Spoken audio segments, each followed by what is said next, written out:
अस्सलाम वालेकुम एवरीवन। और आज जो कहानी मैं आपको सुनाने जा रही हूँ वो मुझे इस्लामाबाद से किसी व्यूअर ने जो है वो भेजी है। व्यूअर ने मुझे कहा था कि उनका पहचान और उनकी जो नाम वगैरह है वो ना बताया जाए। I will call him Usman.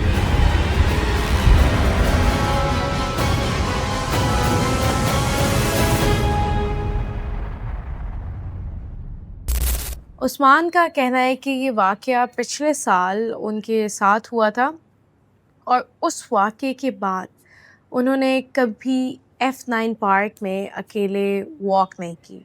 Usman का कहना है कि जब वो इस्लामाबाद में रहता था तो उसकी आदत थी कि वो रोज़ जो है F9 पार्क में वॉक करने के लिए जाया करता था। जैसे नॉर्मल लोगों की रूटीन होती है, वो रोज़ वॉक करने लोग जाते हैं। ऑफ़िस का जो काम था वो बहुत स्ट्रेसफुल होता था, तो इसलिए वो उसकी जो वॉक की आदत थी वो उसको लगता था कि वॉक करेगा तो वो शायद बेहतर फ़ील करेगा।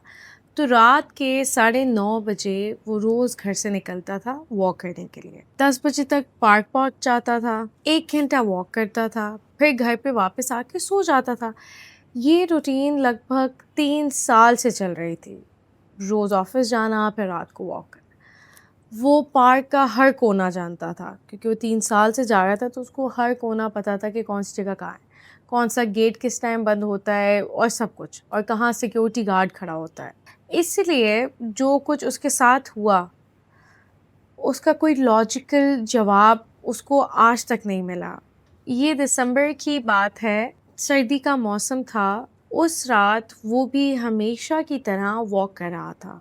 पहला राउंड कंप्लीट हुआ, सब नॉर्मल था। दूसरा राउंड जब शुरू हुआ तब उसकी नज़र एक आदमी पर पड़ी। वो ट्रैक के किनारे एक बेंच के पास खड़ा था। काले कपड़े पहने, लंबा उसका कद था और हाथ जैसे उसकी पॉकेट में थी और सर झुका हुआ था। उसने ज़्यादा ध्यान नहीं दिया और पार्क में तो हर तरह के लोग आते हैं, तो वो उसके पास से गुजरा और अपनी वॉक कंटिन्यू रखी। मतलब उसको कुछ अलग सा उस बंदे में नज़र नहीं आया, तो वो वॉक करता रहा।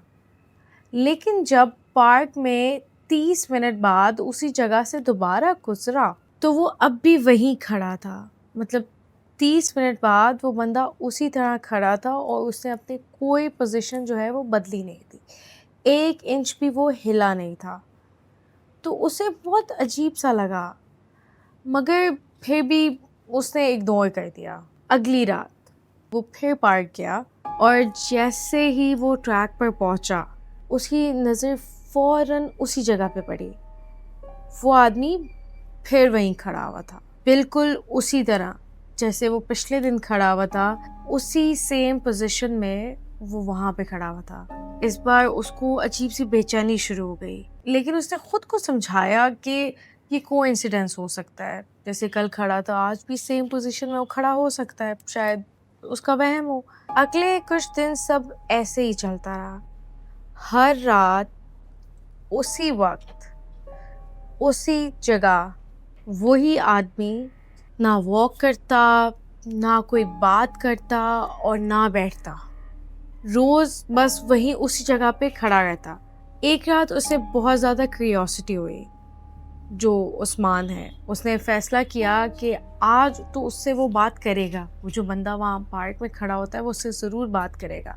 तो वो सीधा उसकी तरफ चला गया। जैसे ही वो उसके करीब पहुँचा कि भाई सब ठीक है, तो कोई जवाब नहीं आया। आप रोज़ यहाँ खड़े रहते हैं? उसने ये सवाल किया। तो बिल्कुल खामोशी, नो रिस्पॉन्स। तो फिर धीरे धीरे से उसने अपना सर उठाया, बस इतना कि मुझे महसूस हो कि वो मेरी तरफ देख रहा है। लेकिन अंधेरा इतना था कि चेहरा साफ नज़र नहीं आ रहा था। और फिर वो मुड़ कर चला गया। मैंने उसका पीछा करना शुरू कर दिया, पता नहीं क्यों। शायद क्यूरियोसिटी की वजह से, शायद बेवकूफ़ी, लेकिन मैं उसके पीछे चलता रहा। वो ट्रैक छोड़कर पार्क के रोशन वाले हिस्से की तरफ जा रहा था, जहाँ पुराने दरख्त और बहुत ज़्यादा धुंध भी थी। वहाँ मैं उसके पीछे था। फासला करीबन 20 कदम का था।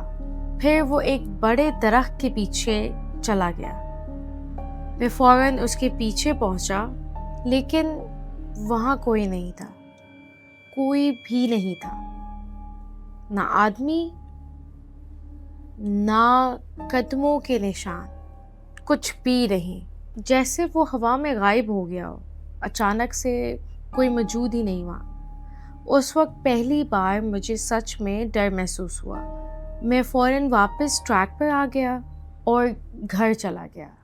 لیکن کہانی یہیں ختم نہیں ہوئی، اصل ڈر تو اس کے بعد شروع ہوا۔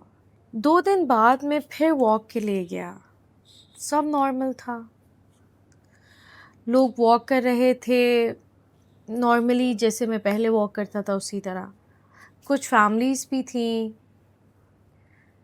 میں نے سوچا شاید میں نے اوور ری ایکٹ کیا ہو، لیکن پھر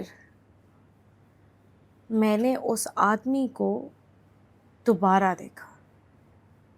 اس بار وہ بینچ کے پاس نہیں تھا، وہ میرے روٹ کے دوسری سائڈ پر کھڑا تھا، اور پہلی بار مجھے یقین ہوا کہ وہ مجھے ہی دکھ رہا تھا۔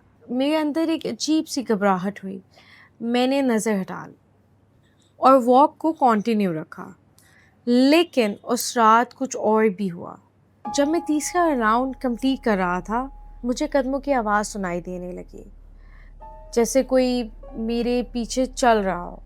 میں رکتا تھا تو آواز رک جاتی تھی، میں چلتا تھا تو مجھے دوبارہ سے آواز آنا شروع ہو جاتی تھی۔ پیچھے دیکھتا تھا تو کوئی نہیں ہوتا تھا۔